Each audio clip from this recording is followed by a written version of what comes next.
Salut tout le monde, je m'appelle Gaëlle. J'ai 16 ans. Ma sœur Dana a 3 ans de plus que moi. On s'entendait très bien avant. Maintenant, on se parle plus, sauf si c'est nécessaire. Je vais vous raconter ce qui s'est passé. Mon père gagnait beaucoup d'argent en bourse quand il était jeune. Ma sœur et moi, nous sommes nés et avons grandi dans un manoir. Notre jeu préféré était de jouer à cache-cache. Il y avait tellement de pièces où on pouvait se cacher. On avait 4 nounous de 4 pays différents pour pouvoir apprendre des langues différentes. Parfois, quand on se réveillait, ma mère disait « Les filles, allons faire du shopping !»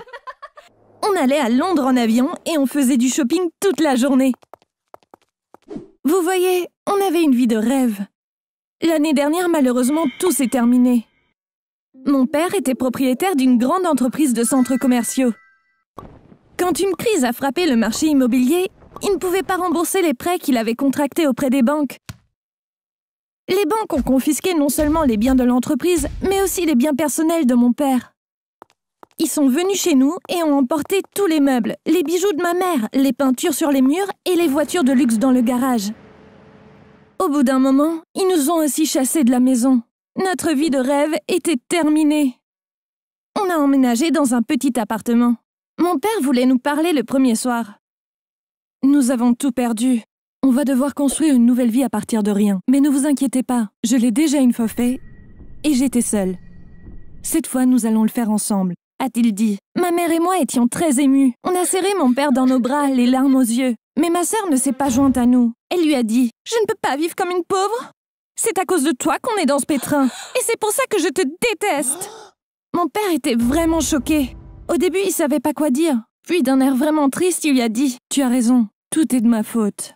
Mais donne-moi un peu de temps, je vais tout arranger. » Mon père avait encore un peu d'argent. Il voulait l'utiliser pour lancer une nouvelle entreprise. Il a fait des recherches et il a décidé d'ouvrir une station de lavage auto. Ma mère et moi voulions aussi gagner de l'argent pour l'aider. Elle a commencé à donner des leçons de piano. Moi, je faisais des traductions en passant par des sites web pour freelanceurs. J'aurais aimé que Dana se joigne à nous.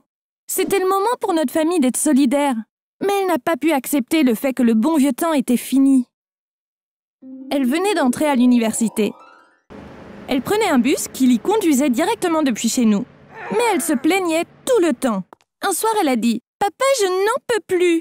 J'ai vraiment besoin d'une voiture. » Un sans-abri s'est assis à côté de moi dans le bus ce matin. J'ai dû descendre et marcher parce que je ne pouvais pas supporter l'odeur. Mon père a gentiment dit « Dana, tu peux prendre ma voiture si tu veux. Je prendrai le bus. On n'a pas les moyens pour une nouvelle voiture en ce moment. » Dana a répondu « Papa, tu appelles ce truc que tu conduis une voiture? Même le sans-abri ne prendrait pas cette ordure si tu lui offrais. » Et elle s'est moquée de lui. Mon père n'était pas fâché. Il se sentait coupable. « Ok, tu as raison. Ton cadeau d'anniversaire cette année sera une voiture, a-t-il dit. Dana était si heureuse. « Oh papa, t'es génial !» Et elle l'a serré dans ses bras. Mon père venait d'ouvrir la station de lavage. On savait qu'il avait investi chaque centime qu'il avait dans cette entreprise. Comment allait-il acheter cette voiture? Je comprenais pas comment ma sœur pouvait être si égoïste. Son anniversaire est le 16 avril. À l'approche de cette date, elle demandait à mon père quel genre de voiture il allait lui acheter. Il esquivait la question en disant « C'est une surprise ». Finalement, son anniversaire est arrivé. Ma mère s'est réveillée très tôt pour préparer un magnifique petit-déj. Elle a mis des petites cartes où il était écrit « Bon anniversaire » dans tout l'appart. Mais Dana se fichait de tout ça. Dès qu'elle s'est levée, la première chose qu'elle demanda à maman fut « Quel genre de voiture m'a acheté papa ?» Je croyais qu'il était parti travailler. Mais il était sorti pour ramener la voiture qu'il avait achetée pour Dana. Il est rentré pendant qu'on prenait le petit-déj. Dana s'est levée en disant « Papa, où est ma voiture ?» En souriant, il lui a donné une petite boîte. Elle savait que les clés étaient à l'intérieur. Elle voulait voir la marque de la voiture au plus vite. Elle a déchiré le papier cadeau. Elle était heureuse quand elle a vu le logo Kia sur la clé. « Tu m'as acheté un SUV? C'est pas la marque dont je rêvais, mais merci quand même, » a-t-elle dit. Puis, elle s'est dépêchée de sortir. Et on est sorti avec elle. Dana s'est mise à pleurer dès qu'elle a vu la voiture. Mon père ne lui avait pas acheté un SUV, mais le plus petit modèle de Kia.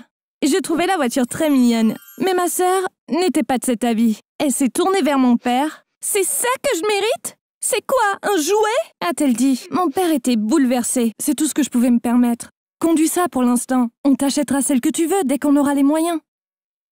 Mais Dana ne l'écoutait pas. Folle de rage, elle s'est mise à lui crier dessus. « Papa, c'est mon anniversaire aujourd'hui. T'entends? Mon anniversaire! Je voulais être heureuse au moins un jour dans l'année. Tu n'as même pas réussi à faire ça. Comment peux-tu te dire père? Tu ne mérites pas d'être appelée ainsi. Après avoir terminé, elle a jeté la clé à mon père et est rentrée en courant. Je n'avais jamais vu mon père aussi triste. Il est tombé à genoux et il a tenu sa tête. Maman est allée le voir. Elle l'a tenu dans ses bras et ils sont restés comme ça un moment. Puis soudain, mon père s'est levé. Il a ramassé les clés de la voiture par terre. Il est monté dans la voiture et est parti rapidement sans dire un mot. Ma sœur n'a pas quitté sa chambre jusqu'au soir. Ma mère et moi préparions le dîner. Dana est sortie avec les yeux gonflés à force de pleurer. Elle avait l'air surprise. Elle a dit que papa l'avait appelée pour lui dire « Viens dehors, j'ai une grande surprise pour toi ». Quand on est sorti, on n'en croyait pas nos yeux. Mon père se tenait à côté d'un SUV Porsche tout neuf. Dana a sauté dans les bras de papa en criant de joie. Puis elle a couru vers sa voiture et est montée dedans. Ma mère et moi étions tellement confuses. Oui, ça aurait été un cadeau d'anniversaire normal, à l'époque. Mais il était impossible que mon père puisse offrir un SUV aussi cher dans notre situation actuelle. Ce n'est que quelques semaines plus tard qu'on a appris ce qui s'était passé. Ma sœur adorait sa nouvelle voiture. Elle a commencé à nous amener partout, juste pour avoir une excuse pour la conduire. Elle me conduisait à l'école et ma mère chez ses élèves. Un jour, elle est venue me chercher après l'école. Elle m'a dit « On s'arrête au travail de papa? On pourrait y faire laver ma voiture. Elle n'a pas été lavée depuis que je l'ai eue. » Je ne lui parlais toujours pas parce que j'étais furieuse. J'ai juste fait un signe de tête. Quand on est arrivé à la station de lavage, l'homme devant a pris la voiture et l'a conduite à l'intérieur pour le lavage. Dana a dit « Allons chercher des cupcakes. Papa les adore. » Il y avait une boulangerie de l'autre côté de la rue. On est allé en chercher. Puis on est retourné au lavage auto. On a regardé dans le bureau de papa, mais il n'était pas là. On connaissait le type de la caisse. « Fred, où est papa ?» On a demandé et il nous a montré la sortie. On n'en croyait pas nos yeux quand on a vu ce qu'il nous montrait. Mon père était en train de laver le SUV de Dana. Le plus étrange, c'est qu'il portait une salopette bleue et des bottes en caoutchouc jaune. Il était habillé comme les autres employés. J'ai dû demander à Fred, pourquoi lave-t-il les voitures? Alors vous ne savez pas, a-t-il dit. On lui a dit, qu'est-ce qu'on ne sait pas? Il a répondu, votre père a vendu la station de lavage il y a 2 semaines. Il n'en est plus le propriétaire. Maintenant, il est employé ici. On a tous été surpris, mais il a dit qu'il devait la vendre d'urgence parce qu'il avait besoin d'argent. C'est vraiment dommage, parce que les affaires marchaient vraiment bien. Mon père a vendu la station de lavage pour pouvoir acheter à ma sœur la voiture qu'elle voulait. Sinon, il n'aurait pas pu se le permettre. C'était vraiment bizarre, il lavait la voiture pour laquelle il avait vendu sa station de lavage. Ma sœur et moi étions complètement choqués. Dana avait beaucoup de remords, mais bien sûr, elle ne pouvait pas revenir en arrière. Ce soir-là, elle n'arrêtait pas de s'excuser auprès de papa. Papa a dit « Je suis responsable de tout ce que nous vivons. J'aurais pas dû vous mettre dans cette situation. Tu mérites ce SUV. » Mais heureusement, ma sœur avait compris son erreur. « Non, papa, je suis une enfant gâtée. Je ne mérite rien. J'aurais aimé le réaliser plus tôt. Même si tu me pardonnes, je ne me pardonnerai pas avant longtemps. » Ma sœur n'a plus jamais touché le SUV. Elle a trouvé un travail de plongeuse dans un restaurant. Elle y va après les cours et travaille jusque tard dans la nuit. Elle ne gagne pas beaucoup, mais tout ce qu'elle gagne, elle le ramène à la maison sans en garder un seul centime. Au fait, mon père a refusé de vendre le SUV, malgré l'insistance de ma mère. On a donc un SUV Porsche tout neuf, garé devant l'appart. Je suis sûre que ma sœur se sent encore plus mal chaque fois qu'elle le voit. Qui sait, c'est peut-être pour ça que mon père le garde là. Salut tout le monde, je m'appelle Annie. J'ai 15 ans. Il y a à peu près 3 ans, j'ai découvert qu'en fait, ma mère n'était pas vraiment ma mère. Il s'est avéré qu'elle m'avait kidnappée à l'hôpital. Ma vie a été bouleversée. Il voulait changer mon nom. Je ne m'habitue pas à ma nouvelle famille. Je suis si malheureuse et je n'ai personne à qui parler de ces choses. Je vais tout vous raconter depuis le début. Pour que vous ne confondiez pas, les personnes, je vais appeler la femme qui m'a élevée ma fausse mère, la femme qui m'a donné naissance et avec qui je vis maintenant, je l'appellerai ma vraie mère. J'avais 12 ans quand j'ai appris cette terrible vérité sur ma vie. J'étais à l'école et j'ai été appelée au bureau du directeur. Il y avait un policier et 2 femmes qui m'y attendaient. L'une d'elles était une psychologue et l'autre une assistante sociale. On a besoin d'un psychologue pour dire ce genre de choses à un enfant. L'assistante sociale allait s'occuper de moi jusqu'à ce qu'on m'emmène dans ma nouvelle famille. Ils m'ont raconté ce qui s'était passé très simplement. Les gens qui m'ont enlevée n'étaient pas ma vraie famille. La femme que je croyais être ma mère m'avait volée à ma vraie mère. J'allais être emmenée dans ma vraie famille dès que possible et j'allais vivre avec eux à partir de maintenant. Toute ma vie a changé à ce moment-là. Ma vraie famille vivait dans une autre ville. Quelques jours plus tard, l'assistante sociale m'a emmenée les rencontrer. Je suis passée d'enfant unique à avoir un frère. Ma vraie mère est caissière dans une supérette. Elle ne pouvait pas s'absenter, alors on est allé au magasin. Elle s'est mise à pleurer quand elle m'a vue. Mon vrai père est ouvrier du bâtiment. Il est souvent en déplacement pour le travail. Je l'ai rencontré quand il est rentré pour le week-end. Mais c'était de parfaits étrangers pour moi. Quand la vérité a éclaté, ma fausse mère a été arrêtée au travail. Mon faux père a été attrapé à la maison et emmené au poste. Après le premier interrogatoire, ma fausse mère a été emmenée en prison. Mon faux père a été libéré parce qu'il pensait que j'étais sa vraie fille. Ma fausse mère lui a menti à lui aussi. Voici la partie la plus excitante. Comment j'ai été kidnappée? Ma fausse mère a dû tout avouer et décrire chaque détail de la façon dont elle m'a kidnappée pendant son procès. Il y a 15 ans, ma vraie mère a ressenti des contractions, en se préparant pour aller travailler. Il n'avait pas beaucoup d'argent à l'époque, comme maintenant. Alors elle travaillait, même en étant enceinte de 9 mois. Arrivée à l'hôpital, ils lui ont dit qu'il était trop tôt pour l'emmener en salle d'accouchement. Mais ils ne l'ont pas renvoyée chez elle. Ils l'ont fait attendre dans une chambre pendant un moment. Peu après, une infirmière est venue dans sa chambre. Après une courte conversation, l'infirmière a demandé à ma vraie mère où était le père. « Mon mari travaille dans une autre ville. Il viendra probablement demain, a-t-elle dit. Vous avez deviné, n'est-ce pas? C'était ma fausse mère, déguisée en infirmière, à la recherche d'un bébé. Au tribunal, elle a expliqué avoir volé l'uniforme de l'infirmière dans la buanderie de l'hôpital. Elle avait les cheveux courts à l'époque, mais elle portait une perruque pour se déguiser. Comme c'était un grand hôpital, il lui était facile de se promener en prétendant être infirmière. Elle s'approchait des femmes enceintes pour savoir si elles étaient seules ou non. Ils ont emmené ma vraie mère en salle d'accouchement. Je suis née 20 minutes après minuit. Puis ils ont ramené ma vraie mère dans la même pièce. Une fois reposée, ils m'ont emmenée dans la chambre pour le premier allaitement. Une infirmière experte en allaitement a fait une brève explication à ma vraie mère. Puis, elle a laissé ma mère seule avec moi. Une demi-heure plus tard, ma fausse mère est venue, toujours vêtue de sa tenue d'infirmière. Elle a demandé à ma vraie mère si elle avait allaité le bébé. Ma vraie mère a dit qu'elle avait fait ce qu'elle pouvait. J'avais un bracelet d'identification au poignet. Ma fausse mère a dit « Elle va se faire vacciner. En attendant, pourquoi ne pas dormir un peu? Elle ne voulait pas que ma vraie mère se méfie. Comment l'appellerez-vous? Le bracelet ne porte que votre nom. Mettons aussi le nom du bébé sur le bracelet, a dit ma fausse mère. Ma vraie mère a dit qu'ils allaient m'appeler Carla. Ma fausse mère m'a prise et est partie.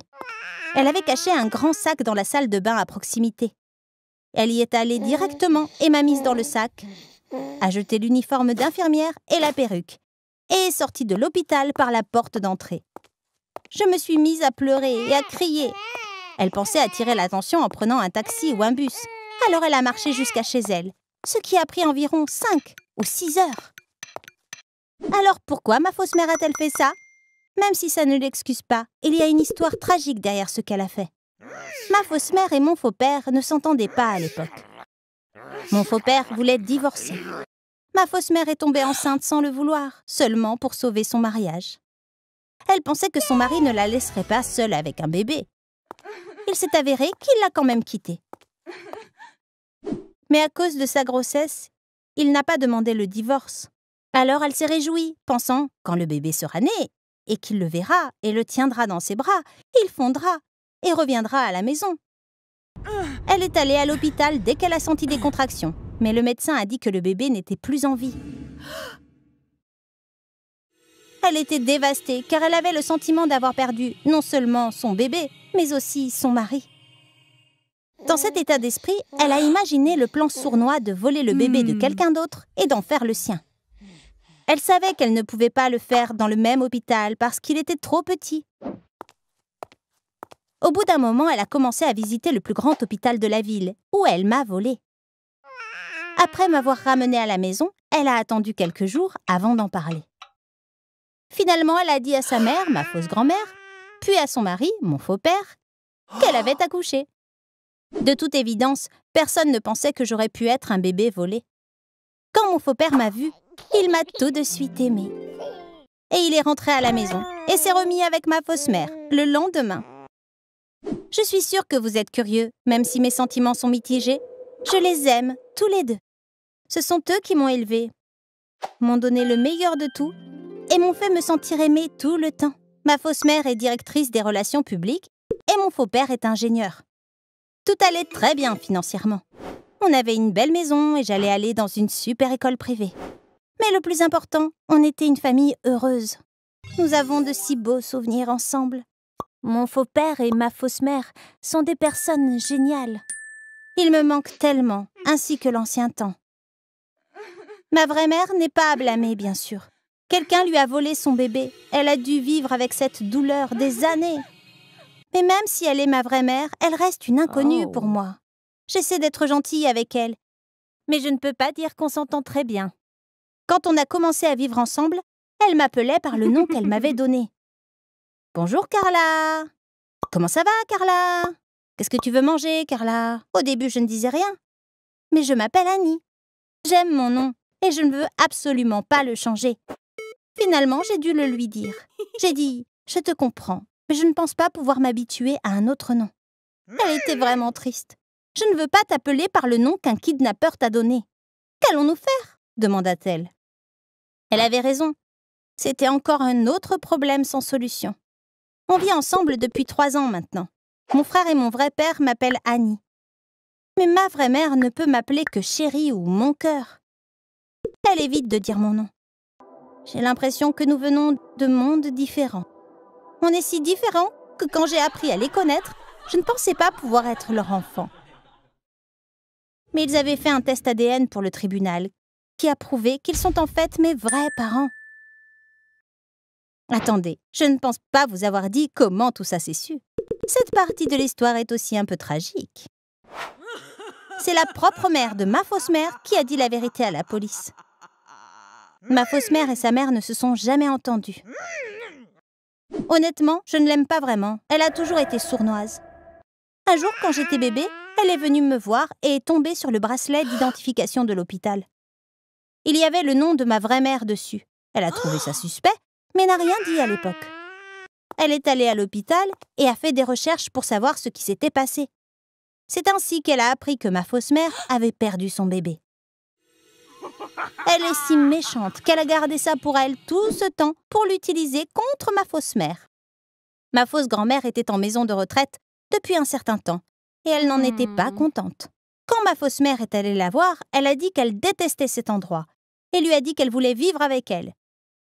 Mais ma fausse mère a refusé. Elles ont eu une énorme dispute. Et ma fausse grand-mère a appelé la police et leur a tout raconté pour se venger. Pour l'instant, je n'ai pas le droit de voir ma fausse famille. Ma fausse mère est en prison et elle y restera encore 4 ans. Ok, elle n'est pas ma mère biologique. Elle m'a kidnappée. Mais c'est elle qui m'a élevée. Elle me manque beaucoup et je suis sûre que je lui manque aussi. Je suis tellement confuse. Je ne ressens rien envers ma vraie maman et mon vrai papa. Je me sens mal de dire ça. Mais j'ai l'impression que j'avais une meilleure famille et une vie plus agréable grâce à ma fausse mère. J'aurais souhaité que la vérité ne soit jamais révélée. J'aimerais pouvoir revenir à ce que les choses étaient avant.